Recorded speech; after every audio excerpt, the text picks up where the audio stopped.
Taigi čia norėsiu parodyti, kaip išvengti 1000 kubų paklaidos, matuojant tūrį. Ir turime realų atvejį. Sakykime, buvo paskaičiuotas kažkoks durpių iškasimas, 2500 kubų, kaip matot. Dabar einam dar pasižiūrėti, kaip atrodo pats tūris, kaip atrodo jo, sakykime, forma,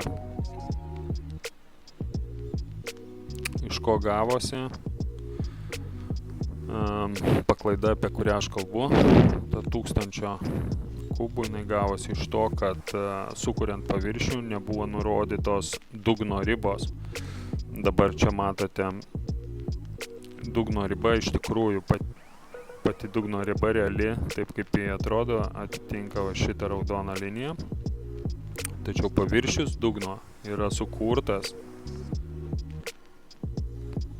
Įjungiam sluoksnį durpyno apačioje ir jūs matote tą žalius reiškia trikampius. Ir tai reiškia, kad, pavyzdžiui, ta vieta, kur visiškai nebuvo kasta, šitam paviršiuje figūruoja kaip iškastas dugnas ir reiškia dugno plotui padidėjus, gerokai padidėja ir tūris. Tai dabar pažiūrėsim, kaip reikia teisingai sukurti dugno paviršių, kad gautume teisingą tūrį. Einam į paviršių, kūriam naują paviršių.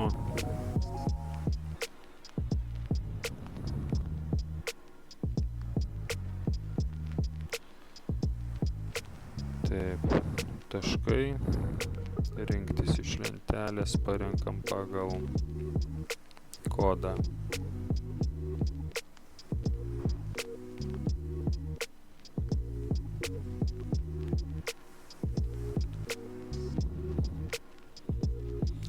Ir dabar, kas svarbiausia, reikia parinkti dugną apribojančią liniją. Ta liniją galima nusibrėžti ranka arba galima naudoti matuojant atitinkamą kodą, kad brėžtųsi linija.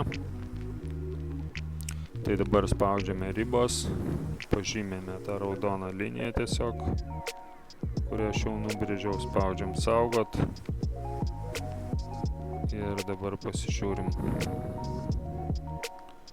kaip atrodo mūsų paviršius.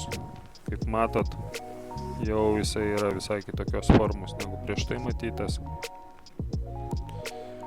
Taip, dabar einam į tūrių skaičiavimą.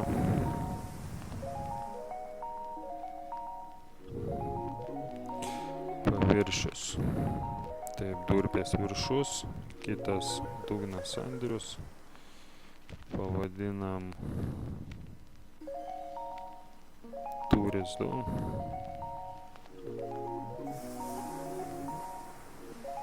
Na ir pasižiūrim, koks gaunas tūris, 1468 kubai, tai praktiškai 1000 kubų buvo perskaičiuota neteisingai.